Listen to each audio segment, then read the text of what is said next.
Brother Bossy here. Today I'll be working on a new series called Worldly Holidays and Monthly Rituals. I'll talk about the inspirations of these monthly holidays and the celebration and rituals that take place.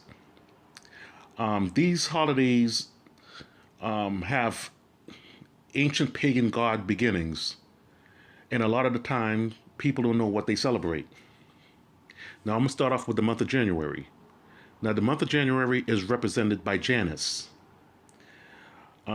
Janus is the god of beginnings, the god of passages, time, doorways, portals, endings, future, and past.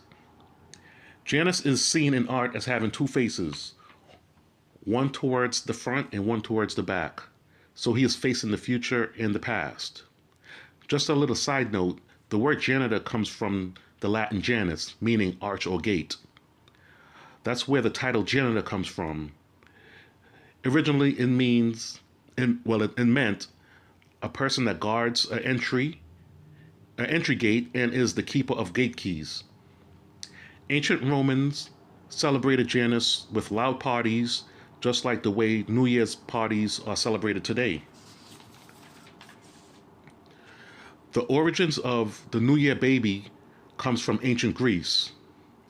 The Greeks believed that their god of fertility and wine, Dionysus, Bacchus in Rome, was reborn every year. The Greeks celebrated with parades featuring a baby in a cradle that represent the birth or rebirth of Dionysus. In Babylon, the ancient Babylonians celebrate their New Year by worshiping one of their gods, Marduk. They believe that the world was cleansed and rebirthed every year. One thing that these different nations had in common with their celebration of New Year's is they believed in a rebirth of their gods or the world. So when New Year's is celebrated, it's in the remembrance of Marduk, Janus, and Dionysus, and other obscure pagan gods. There is a tradition of eating beans and pork on New Year's Day. This tradition is practiced in many cultures.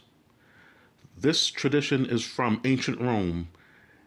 In fact, it was an offering to the wife of Janus, the pagan goddess Carna. Now I'm going to read from the 1912 publication, The Chatterbox, by John Erskine Clark.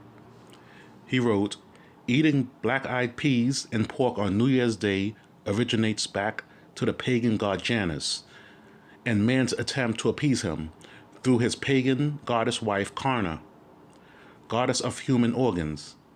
At her festivals, a dish of fava beans and pork bacon were sacrificed to her. The beans slash peas symbolize rebirth, and the swine was the preferred sacrificial meat of their gods. The Romans used beans as a solemn sacrifice to a goddess named Carna, wife of the god Janus, and that thus we come by the celebrated dish, beans and bacon." And 5th century Roman author Macrobius Ambrosius Theodosius says her name means flesh, meat, or food. German philologist Kurt Lott called her the bean goddess. So Carna was known as the goddess of beans. And the importance of beans were they were thought to be magical in ancient Rome. And our time, the magical properties turned into luck. That's why eating beans during New Year's is considered good luck. Okay, paganism have shaped the way that we celebrate the holidays and monthly rituals. That's why it's very important to know what we celebrate. All right, thank you for watching this video. Have a good day.